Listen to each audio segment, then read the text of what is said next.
श्री स्वामी समर्थ. श्री स्वामी समर्थ सारामृत अध्याय 3. श्री गणेशाय नमः.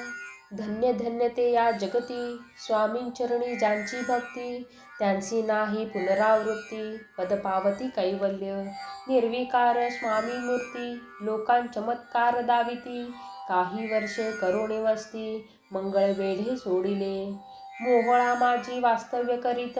अप्पाटोळ झाले भक्त, तेथींचे साकल्य वृत्त. अल्पमती केवी वर्णू, सवे घेऊनी स्वामींशी. टोळ जाती अक्कलकोटाशी, अर्धमार्गावरुनी टोळांची. मागे परतले भाग पडे, टोळ गेली या परतोनी.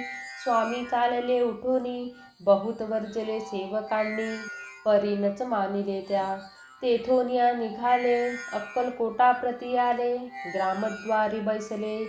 यतिराज स्वेच्छेने, तेथे एक अविंद होता. तो करी तयांची थट्टा, परी काही चमत्कार पाहता. महासिद्ध समजला, पूर्वपुण्यास्तव निश्चिती. आले चोळप्पाचे गृहापती, स्वामीशी जाणून ईश्वरमूर्ती. चोळप्पा करी आदर, योग योगाधिक काही. चोळप्पाने केले नाही, परी भक्तिस्तव पाही. स्वामी आले सदनाते, तयाची देखून या भक्ती. स्वामी तेथे भोजन करती, तेव्हा चोळप्पांच चित्ती. आनंद झाला बहुसाळ, तैपासून तयांचे घरी. राहिले स्वामी अवतारी, दिवसेंदिवस चाकरी.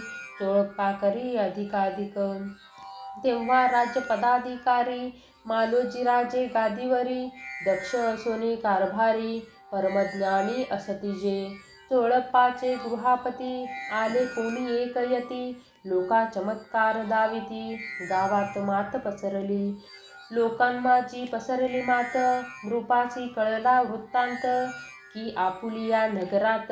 यती विख्यात पातले, वार्ता ऐसे ऐकोनी.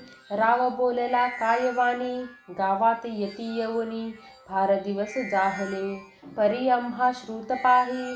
आजवरी जाहले नाही, आता जाऊनी लवलाही.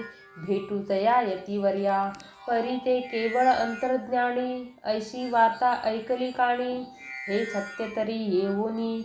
आत्ताच देती दर्शना, राव मुखांतून वाणी निघाली.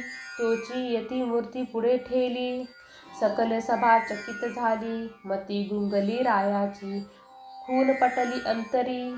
स्वामी केवळ अवतारी, अभक्ती पळून गेली दुरी.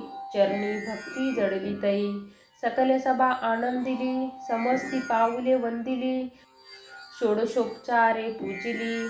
स्वामी मूर्ती नृपराये, इति श्री स्वामी चरित्र सारामृत. नाना प्राकृत कथा संमत, प्रेमळ भक्त परिसोत. तृतीय अध्याय गोडहा. श्री स्वामी राजापर्णमस्तु. श्रीरस्तु शुभं भवतु. इति श्री स्वामी चरित्र सारामृते अक्कलकोट नगर प्रवेशे तृतीय अध्यायः. श्री स्वामी समर्थ.